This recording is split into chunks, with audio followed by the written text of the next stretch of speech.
соат ба вақти Прага расода аст бинандагони азиз ва чун ҳамеша дар чанд дақиқа дигар ман барои шумо хабарҳои тозаи Тоҷикистону ҷаҳонро мерасонам. Ташаккур мегӯям ки моро тамошо мекунед, хабарҳои моро интизор мешавед ва мо кӯшиш мекунем ки пайваста шуморо дар ҷараёни хабарҳои тозаи Тоҷикистону ҷаҳон бигзорем. Ва то он даме ки ман барои шумо хабарҳоро хоҳам гуфт, бозам ёдовар мешавам ки 3 соат пас барномаи хабариро тақдими шумо хоҳем кард дар пахши мустақим ва мунтазири шумо дар он ҷо низ хоҳем буд. طبق خبرهای رسیده حریم هوایی تاجیکستان برای انجام پروازهای دائمی بین‌المللی تا 31 ایول بسته باقی میماند و قبل یک منبع رادیو آزادی در فرودگاه بین‌المللی دوشنبه در این مدت تنها پروازهای چارتری و یا مخصوص اجازه است. به همین ترتیب در چند روز آینده پرواز هواپیماهای خاص برای آوردن شهروندان تاجیکستان از استانبول، دبی و سئول در نقشه گرفته شده است. همچنین شرکت‌های سومون ایر و توجیک ایر تا 30 ایول به شهرهای گوناگون روسیه به خاطر انتقال زادگان تاجیکستان به وطن پروازهای چارتری را انجام میدهند. یادآور میشوم که آژانسی آویاسیای گراژدانی تاجیکستان شام 19 مارت بنابر پیشگیری از گسترش کووید 19 همگونه پرواز هواپیماها را به سمت تاجیکستان منع کرد و هنوز سنه دقیق راهاندازی پروازهای دائمی معلوم نیست. همین گونه مرزها نیز تا به حال بسته باقی میماند. این پاسخ بازم به سوالهای زیادی شما بینندگان عزیز در رابطه با پروازها و مرز میباشد. خبرگزاری تاس می‌نویسد که دادگاه ولایت رستوف یک زوده تاجیکستان را وابسته به پرونده آمادگی به عمل تروریستی تا 10 آگوست به حبس گرفته است. به قول خبرگزاری بازداشت شده یکی از شریکان گروه 6 نفره میباشد که روز 11 ایول از جانب نیروهای FSB خدمات امنیتی فدرالی روسیه معین و دستگیر شدند. FSB میگوید این افراد عبارت از ساکنان منطقه و یک شهروند تاجیکستان عضو گروه به نام دولت اسلامی بوده به فعالیت پنهانکاری مشغول بودند. خدمات می‌افزاید آنها حمله به کارمندان پلیس و نقشه انجام عمل تروریستی را در مکتب و بیمارخانه ها داشتند. به هنگام بازداشت رهبری این گروه در ناحیه ازوف او از اتومات کلاشنیکوف به سوی نیروهای تعینات مخصوص FSB تیرکو شده مواد منفجره خودساخت را می‌ترک کند. در نتیجه خود او جراحت‌های وزنی برداشته به هلاکت می‌رسد. در پی کارهای تفتیشاتی جستجویی 5 اعضای دیگر این گروه در شهر رستووی بدون بازداشت میشوند. از منزل زیستی آنها به قول باز مقامات انتظامی سلاح و مهمات جنگی، مواد خودساخت ترکنده و مواد مخدر کشف شده است.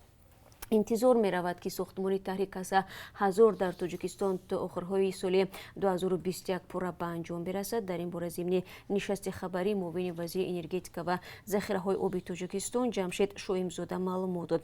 این مقامدار گفت که فعلا ساختمان تحریک کسا 1000 در جمهوری افغانستان و پاکستان با مرام ادامه دارد و تاکنون بیش از 30% تجهیزات ضروری ساختمان طرح مذکور به تاجیکستان وارد کرده شده است. تحریک کسا 1000 یک طرح بین‌المللی است که چند سال پیش اجرای آن با کمک بانک جهانی آغاز یافت و ارزش آن بیش از 1 میلیارد و 100 میلیون دلار را تشکیل می‌دهد. بر اساس این طرح خط بلند شدت برخی 750 کیلومتری ساخته می شود که از طریق قلمرو افغانستان می‌گذرد و به پاکستان می‌رسد. نیروی برق قرقیزستان با این شبکه اول از طریق خوجند و سپس به واسطه حلقه یگانه برق تاجیکستان باید برسد. کسا 1000 قادر خواهد بود 1000 مگاوات نیروی برق را به پاکستان و 300 مگاوات را به افغانستان انتقال بدهد. ماموریت پرزیدنت ایالات متحده آمریکا دونالد ترامپ کوشش‌های بازگردانی دانشجویان خارجی را کنار گذاشت.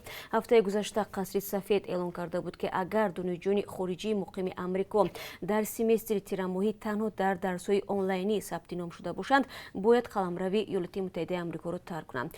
دادگاه ایالت ماساچوست روز سه‌شنبه گفت که حکومت آمریکا از یک طرف و دانشگاه معروف هاروارد و انستیتوت تکنولوژی ماساچوست از سوی دیگر با موافقت رسیدند که وضع پیشتر برقرار شده دانشجویان امکان خواهند داشت تحصیل در آمریکا را ادامه بدهند. و بازم برمیگردم به خبرهای تاجیکستان. دوستان کل تاجیکستان میگوید که پرونده 132 عضو سازمان در کشور ممنوع برادران اسلام یا اخوان المسلمین به دادگاه ارسال شده است. دیروز عبدالغفور حکمت‌الله زاده معاون اول دوستان کل در نشست خبری گفت که نسبت 73 نفر دیگر که از تفتیشات پنهان شدند گفتگو اعلام گردیده است.